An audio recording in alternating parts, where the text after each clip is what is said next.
فسطائیت کی بات بھی کرتے ہیں تو جو ان کے ذہن کے مطابق فسطائیت ہے اس کی بات کرتے ہیں. میں نے سمجھا کہ جب یہ کہہ رہے ہیں کہ صبح بے نور کو اور ایسے دستور کو, مجھے یہ گمان آیا کہ غالباً مینار پاکستان کے سائے کے تلے اس ریفرینڈم کے جلسے کے اندر خان صاحب نے یہ فرمایا ہوگا اس وقت کے حکمران کو کہ ایسے دستور کو صبح بے نور کو میں نہیں مانتا, میں نہیں جانتا. وہ بھی نہیں نکلا کیونکہ یہ پولنگ ایجنٹ تھے, یہ صف اول کے سپاہی تھے.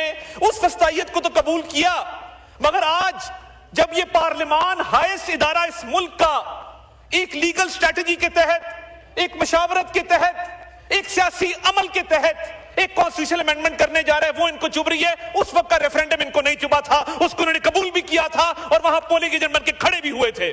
یہ selective morality, selective justice, double standards, دوہرا معیار, اس کے علاوہ ان کی سیاست ہے کیا؟ اور اسی کرسی پر بیٹھ کے جناب چیئر, ہم اس سائیڈ پر بیٹھے تھے, قاسم خان سوری نے پوری دنیا کے سامنے آئین کو توڑا, آئین کو پامال کیا, پارلیمنٹ کو ڈیزالو کیا. اس پہ تو نہیں کہتے کہ ایسے دستور کو صبح بے نور کو میں نہیں مانتا, میں نہیں جانتا. اس وقت پوری پارٹی نے, کوئی بات نہیں, شاید کھٹک, کوئی بات نہیں بھائی, سن لے, حوصلہ. تو یہ سلیکٹو میموری ہے. ہم نے ادھر بہت منجے ہوئے سیاسی ورکر بیٹھے ہیں, یہ شاید کھٹک بیٹھا ہے, یہ گراؤنڈ لیول کا سیاسی ورکر ہے. پالیٹکس شروع کی, اسٹوڈنٹ پالیٹکس ہم بھی دیکھتے رہے ہیں, ہم نے بھی تبھی آغاز کیا تھا, ان کے ساتھ چلے تھے.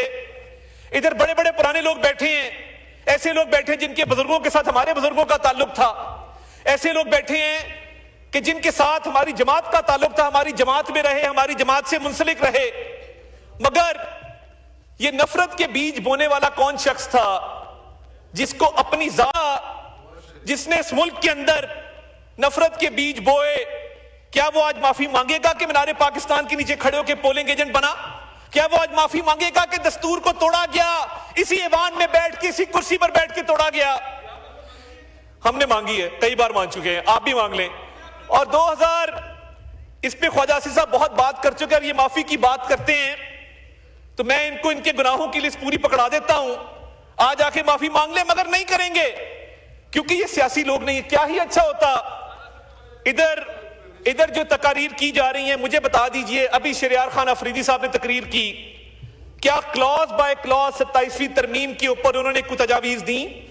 کیا انہوں نے کہا کہ اس کلاز میں اس کو بہتر کر لیں, فلاں کلاز کے اندر فلاں چیز لے آئیں؟ جناب والا, ان کی جو سلیکٹو میموری اور جو سوچ ہے وہ کیونکہ 2020 سے پہلے نہیں جاتی, تو میں تھوڑی یاد دہانی کرا دوں کہ انہی کا دور حکومت تھا. ہم یہی انہی بینچز پر بیٹھ کے ان کو سمجھاتے تھے کہ یہ سیاسی مخالفت ہے, اس کو دشمنی میں تبدیل مت کرو. ہم نے, پیپلز پارٹی نے, دیگر جماعتوں نے ایک چارٹر آف ڈیموکریسی کیا اس ملک کے اندر. اس چارٹر آف ڈیموکریسی کا کیا مقصد تھا؟ افہام و تفہیم سے معاملات کو آگے چلانا, ڈیموکریٹک پروسیس کو سٹرینتھن کرنا. انہوں نے جو کام 2017 میں کیا اور جس طریقے سے یہ چور دروازے سے اقتدار میں آئے, آج اس کی بھی معافی ان کو ایوان کے اندر مانگ لینی چاہیے. اور یہ لوگ جنہوں نے اس وقت, آپ فارم 47 کو تو انہوں نے ان کو اپنے منہ سے بات ہی نہیں کرنی چاہیے. میرے پاس ایسے ایسے لوگ یہاں بیٹھے ہیں بینچز کے اوپر کہ جن کو بند کیا گیا, جن کے رزلٹ تو دور کی بات ہے ان کو گھر سے نہیں نکلنے دیا گیا. یہاں پہ وہ لوگ بھی بیٹھے ہیں کہ جن کے پیارے دنیا فانی سے رخصت ہو گئے, ان کے جنازے نہیں اٹھانے دیے گئے. اور میں اس عدالت میں موجود تھا کہ جب شہزاد اکبر کے آرڈر پہ, آج اچھا ان کی پارٹی کے اندر بھی مختلف فیکشنز ہیں. آج کل ایک فیکشن ہے جو لیپ ٹاپ لے کے آتی ہے دور اقتدار کے اندر, بھکتتا زین قریشی ہے. بھکتتے یہ لوگ ہیں جدھر بیٹھے ہیں, وہ وہیں سے کیمرہ آن کرتے ہیں یوٹیوب کا اور وہاں سے پورا بھاشن جھاڑتے ہیں. وہ ہر دور میں آپ کو کیبنٹ میں بیٹھے نظر آئیں گے, فرنٹ سیٹ پہ بیٹھے نظر آئیں گے, حکمرانوں کے قصیدے پڑھتے نظر آئیں گے. مگر اتنا سا مشکل وقت آتا ہے تو سب سے پہلی فلائٹ جو پاکستان میں جاتی ہے اس کی سیٹ 1A کے اوپر وہ براجمان ہوتے ہیں. آج بھی وہ بیٹھ کے اداروں کی تصدیق کرتے ہیں. کس ایجنڈے پہ کرتے ہیں؟ اور یہ ان کی پارٹی کی پالیسی ہے گڈ کاپ بیڈ کاپ کھیلنا. ادھر کچھ لوگ بیٹھ کے سیاسی عمل کی بات کریں گے اور یوٹیوب کے کیمرے والے جو مختلف ممالک کے اندر मुकीम हैं वो इदारों के ऊपर हमला करेंगे। आज तक आपने सुना महमूद खान अचकजई साहब को, मुझे बड़ा दुख हुआ कि 27वीं तरमीम में उन्होंने काबुल की बात की। और देखिए ये एक नई रिवायत चल पड़ी है कि बात ऐसी करो जो अफगानिस्तान के अंदर हेडलाइन बने, जो इंडिया के अंदर हेडलाइन बने। तो आज इतना सीनियर आदमी, इतना सीजनड आदमी, आप उनकी तकरीर का लुब्बे लबाब निकालें तो सिवाय काबुल के उसके अंदर दूसरी कोई बात नहीं थी। क्या ही अच्छा होता थोड़ी पढ़ाई कर लेते। बैरिस्टर गौहर ने की है, उन्होंने पढ़ के तकरीर की, मगर मैं दावे से कहता हूं कि जितने लोग यहां सियासी तकरीर कर रहे हैं, किसी ने पार्लियामेंट्री सॉवरेनिटी का सिस्टम पढ़ा, किसी ने पार्लियामेंट्री सुप्रीमेसी का सिस्टम पढ़ा, किसी ने separation of powers between executive, judiciary, legislature पढ़ा, तो आके उस पर बात करते, बताते कि दुनिया के मुहज़्ज़िब ममालिक के अंदर एग्जीक्यूटिव का क्या रोल है, लेजिस्लेचर का क्या रोल है, जुडिशरी का क्या रोल है। सेपरेशन ऑफ पावर तो इनके ऊपर से गुजर गई। आज आके बात करते कॉन्स्टिट्यूशनल सुप्रीमेसी की, बताते कि जी हम एक आपके लिए डॉक्यूमेंट लेके आए हैं, हम चाहते हैं कि इस डॉक्यूमेंट को भी पढ़ा जाए, मगर क्योंकि वीडियो बनाकर सुबह बेनूर लिखना आसान है तो ये आसान रास्ता चुना गया। क्या पार्लियामानी पार्टी की जॉइंट ऑपोजिशन ने मीटिंग बुलाई? क्या कहा कि हम बैठते हैं और एक एक शिक पे बात करते हैं? वो नहीं करेंगे। जिस चीज पे ज्यादा लाइक्स आएंगे, व्यूज आएंगे, जो बड़ा तमाशा खड़ा करेगा, वो बात यहां पे करेंगे ऐवान के अंदर। 27वीं तरमीम पे बातचीत आज की शुरू नहीं हुई जनाबे वाला, ये चार्टर ऑफ डेमोक्रेसी से पिछले 20 साल से कॉन्स्टिट्यूशनल कोर्ट्स की बात जारी है।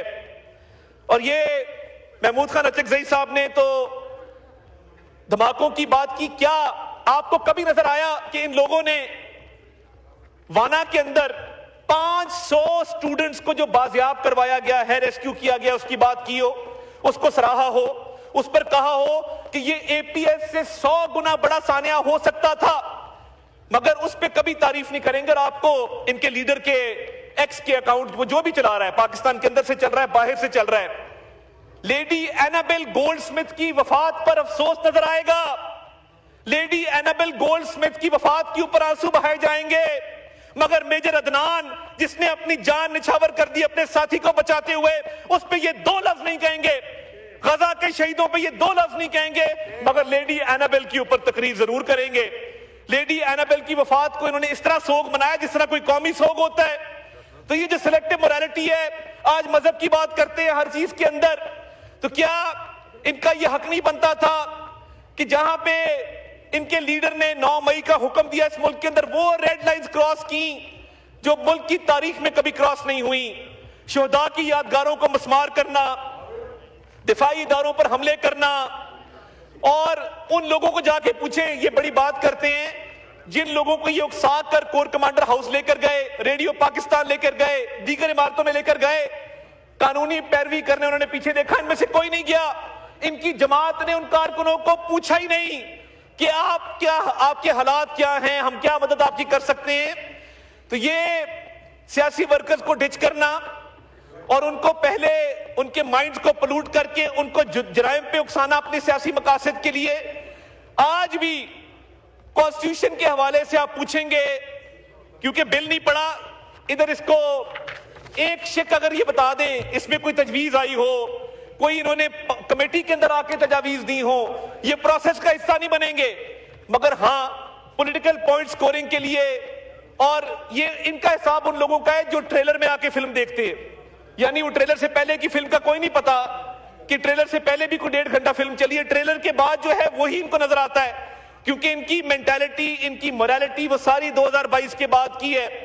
और जनाबे वाला शहरयार खान अफरीदी साहब ने बड़ी अच्छी बातें की, बड़ा उन्होंने यहां पे एक मुल्क की सियासत के ऊपर रोशनी डाली।